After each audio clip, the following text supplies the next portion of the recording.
Welcome to Chapter 3. This is where we're going to craft an irresistible offer for your clients. In real estate, this is not about just selling a home. That's transactional. At the end of the day, you're consultants and your goal is to solve problems, helping them identify exactly how you're going to help them with their biggest problem, which could be, how am I going to buy my dream home, or how am I going to sell this property to move out of town? An exceptional offer is the cornerstone of a successful business. I don't want you to gloss over this section. I want you to spend time focusing on how you can keep bringing more value to your clients. And again, like everything else in this course, you're going to constantly be working and improving your offer for your clients. This is what's going to bridge the gap between your clients' pain points and their desired outcome. When you can show your clients that you're the best person to help them solve their problem, you're going to build that trust and you're going to create that urgency to help them understand that you're the person for this job. Now imagine a first-time home buyer who feels overwhelmed by the entire process. They don't understand things about mortgages. They don't understand the terms and conditions. They're gonna feel like they've got a million and one things for them to worry about. Now, if they see that you work specifically with first-time buyers, if they see testimonials online, if they look up your Google reviews and they see a lot of people talking about first-time buyers, if they see your social media content specifically geared towards first-time buyers, answering questions, maybe talking to home inspectors, talking to mortgage brokers, and asking the questions that they're going to be coming up with, they're going to have a lot more confidence that you might be the person that's going to help them on their journey. So this is where you're going to present them with a seamless, step-by-step plan to help them understand you've been here before, that they can rely on you, and they can trust you with the task at hand. Step 1, we're going to understand our client's biggest problem. What is the biggest pain point that your target has? Sellers could be frustrated with the fact that their homes are sitting on the market too long. Or buyers are getting annoyed at the fact that there's multiple offers. Investors could be upset at the fact that there's not enough inventory out there that meets their criteria. Whatever it may be, everyone's going to be different in different markets. So I want you to take a minute to think about your clients' biggest problems. What's keeping them up at night? What is their biggest challenge that you're going to be able to help them with? So next up, I want you to create an offer that's going to be a specific solution to their unique problems. If they relocate, you're going to offer a concierge service. If they're downsizing, you're going to have a specific plan to help them.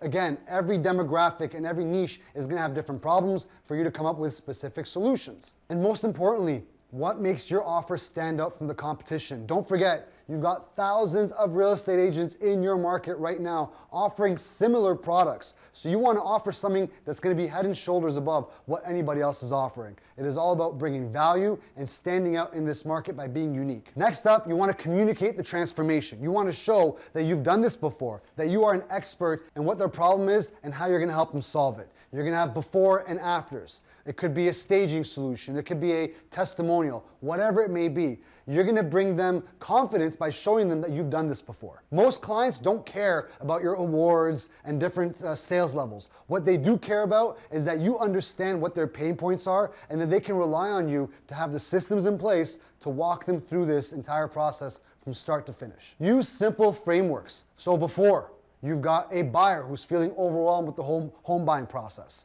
After, you've got the solutions to help them with the home buying plan. You could have your home buying team that's going to be able to actually educate them and answer their questions. You've got testimonials of people who have bought real estate with you and how they were so lost before and you were able to walk them through so quickly and seamlessly. Another issue could be a downsizer. They didn't know what to do. They've got 40 years of clutter in their homes. You're going to offer and showcase staging pictures of what the home looked like before and after, as well as a testimonial. These things go a very long way to help other people understand that they're going to have the confidence in what you have to offer. And lastly, pricing strategy. Your pricing should reflect the services you offer. One thing I always recommend my agents to do, don't try to compete on being the lowest price. It's a lose-lose situation. At the end of the day, you're never going to be the cheapest in the market for very long. Somebody else is going to swoop in and do something for cheaper. And at the end of the day, if you're offering, your biggest value proposition is just offering something at a super cheap price, it doesn't make you stand up from the crowd.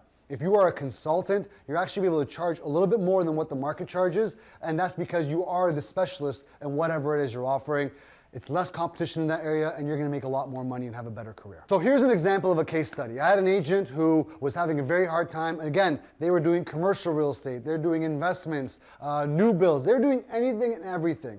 But then when we actually looked at their last 12 months of deals, we noticed that they were actually getting a lot of traction with their first-time buyers. It was their age, it was the content that they posted, and a lot of other things that helped them kind of stand out to them. So what we ended up doing, we simplified their marketing, we created an offer specifically to first-time buyers, and they focused on posting more of that kind of stuff on their social media. We realized that a lot of their clients lack the knowledge of what's happening in the real estate market as well as the home buying process, so we customized a lot of that social media for them. They created an educational resource that they offered as kind of a lead magnet for their database, and they ended up becoming the go-to person. Their real estate sales jumped up over 40%.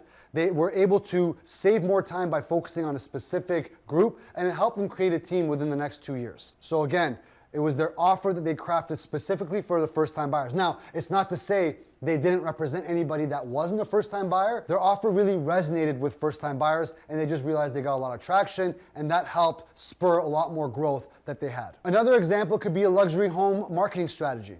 So again, if you're focusing on luxury homes, your social media, your marketing, your offer should be geared towards luxury home clientele. They're gonna want different things that a first-time buyer is gonna want, or an elderly couple who's downsizing is going to want. This could include access to off-market properties, high-end marketing packages. You're gonna spend a lot more time on videos and branding and the glossy pamphlets that you're creating, as well as personalized tours maybe. But at the end of the day, you're gonna craft your offer specifically to what a luxury home buyer is going to want. So next up, another example is for real estate investors. One of their problems is the fact that when they reach out to a real estate agent who doesn't specialize in investors, they're gonna get everything sent their way. The last thing an investor wants to do is have to go through 100 listings to find one.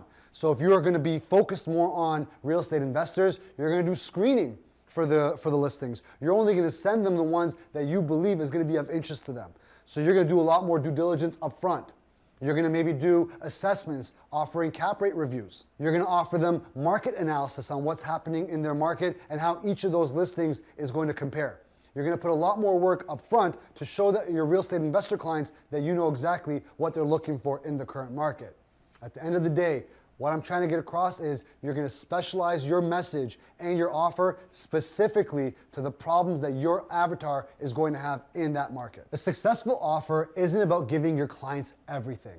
It's about giving your clients the specific things that they need for their unique problems. It helps them realize that you understand what their pain points are, and again, it gives them the comfort knowing that you're an expert in this field and that they can rely on you to take them through the process from start to finish. By focusing on a client's needs with clarity and value, it gives them the confidence necessary to move forward with this process. So what we've done is we've created a checklist to help you craft your offer. I've created a resource that's gonna help you identify client pain points, for example, confusion about financing, fear of overpayment, and we're gonna also include unique real estate specific solutions. For example, pre-listing home inspections, virtual tours, as well as adding perceived value like a free home valuation report.